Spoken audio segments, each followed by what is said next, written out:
छोरी रानी या कर छोरा राजा, चल गोरी कर दिल की चोरी, चकला चक्कर कभी चमक चमक कर, आवारा गलियन की परियां उठे दिल झूम, कभी लटकाऊ लटकाऊ मटक पलट, तेरा ध्यान किधर है भाई, मगर कभी बजा नहीं या बैंड बाजा। কিশোর কুমার মানেই গান, পাগলামি আর এক গুচ্ছ রহস্য। তবে জানেন কি, একবার তিনি হঠাৎ করে স্টুডিও ছেড়ে চলে যান, কারণ তিনি এক বিশেষ গান গাইতে চাননি।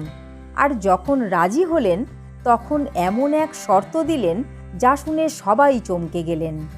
क्या खबर क्या पता, कल की बातें भूल जा, जिंदगी क्या है जिंदगी। আহা, এমন কণ্ঠ তো যুগে যুগে একবারই আসে, কিন্তু কি ছিল সেই অদ্ভুত শর্ত, আর কিভাবেই বা হলো সেই গান রেকর্ড? সব উত্তর জানতে হলে আমাদের সঙ্গে থাকুন। নমস্কার বন্ধুরা, আমাদের ইউটিউব চ্যানেল ফ্যাক্টস এমডিতে আপনাদের সকলকে স্বাগত জানিয়ে আরও একটি অসাধারণ গল্প শুরু করছি। 1977 সালে মুক্তি পায় হিন্দি মুভি আভি তো জিলে, যেখানে মুখ্য চরিত্রে অভিনয় করেছিলেন ড্যানি ডেঞ্জংপা ও জয়া বচ্চন। ছবির সঙ্গীত পরিচালক ছিলেন স্বপন সেনগুপ্ত ও জগমোহন বক্সি, আর গীতিকার ছিলেন নকশ লাইলপুরি। সঙ্গীত পরিচালকরা ছবির গানগুলির জন্য কিশোর কুমার ও আশা ভোসলেকে বেছে নেন। বিশেষ করে ড্যানি ডেঞ্জংপার জন্য কিশোরদাকে প্লেব্যাক দিতে বলা হয়। ড্যানি তখন বলিউডে নবাগত, তাই কিশোরদার কণ্ঠ পেয়ে তিনি উচ্ছ্বসিত হয়ে পড়েন।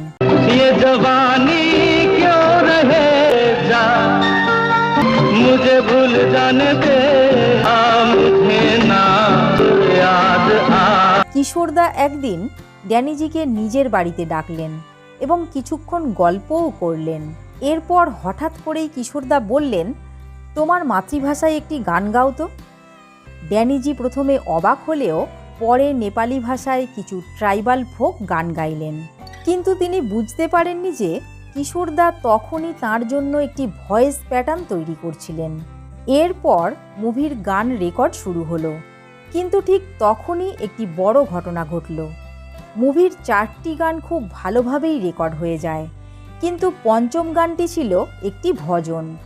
যখন কিশোরদা জানতে পারলেন যে গানটি একটি ধর্মীয় গান, তখন তিনি গানটি গাইতে অস্বীকার করেন এবং স্টুডিও থেকে বেরিয়ে যান। जिंदगी को बहुत प्यार हमने दिया, रोते रोते जमाने में आए, मगर आएंगे किधर है किसे ये खबर। কিশোরদার এই অস্বাভাবিক আচরণ দেখেই সবাই অবাক হয়ে যান।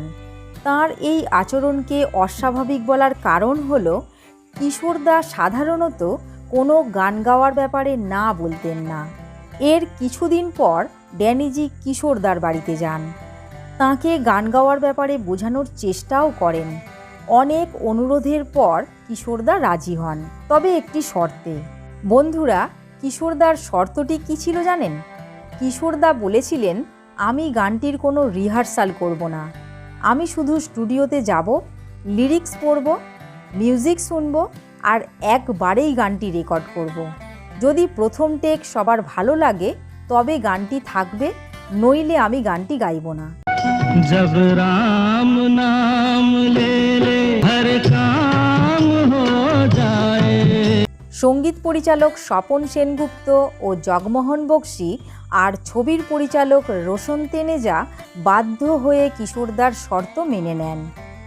এরপর কিশোরদা স্টুডিওতে এলেন, গান শুনলেন, তারপর একটু সময় নিয়ে গানটি রেকর্ড করলেন। क्या हुआ जो तुझको दुनिया ही पहचाने, ऐसे में वो सबको रास्ता दिखलाए, इतनी बड़ी मुश्किल आसान हो जाए। রেকর্ড হওয়ার পর সবাই স্তব্ধ হয়ে যান। সবচেয়ে আশ্চর্যের বিষয় হলো প্রথম টেকেই গানটি একেবারেই নিখুঁত হয়ে যায়। এমনকি সঙ্গীত পরিচালকও উচ্ছ্বসিত হয়ে বলেন, এটিই আমাদের চূড়ান্ত টেক, রেকর্ডিং শেষে কিশোরদাকে তাঁর পারিশ্রমিক দিতে গেলে কিশোরদা হেসে বলেন, এত সুন্দর ভজন গাওয়া একটা ভাগ্যের ব্যাপার। এই ভজনটি গাওয়ার জন্য আমি কোনো টাকা নিতে পারবো না। কিছু জিনিসের মূল্য টাকা দিয়ে হয় না। जो पड़ी है तुझ पे विपदा प्रभु जाने, जब राम नाम ले ले ऐसे में वो सबको रास्ता दिखलाए। অনেকেই বলেন কিশোর কুমার নাকি কৃপণ ছিলেন, কিন্তু এই ঘটনাই প্রমাণ করে দেয় তিনি আসলে একজন শিল্পী ছিলেন, যিনি অর্থের চেয়েও সঙ্গীতকে বেশি ভালোবাসতেন। কিশোর কুমার শুধু একটি নাম নয়, তিনি এক ভালোবাসার অধ্যায়, সুরের জাদুকর। বন্ধু, এ বিষয়ে আপনাদের কি মত তা কমেন্ট করে জানাবেন। আমাদের আজকের নিবেদন আপনাদের ভালো লাগলে একটি লাইক করবেন। নতুন বন্ধুরা পরবর্তী তথ্য জানার জন্য চ্যানেলটি সাবস্ক্রাইব করে অল নোটিফিকেশান বাটনটি অন করে আমাদের সঙ্গে থাকুন। এতক্ষণ আমাদের সঙ্গে থাকার জন্য আপনাদের আন্তরিক ধন্যবাদ।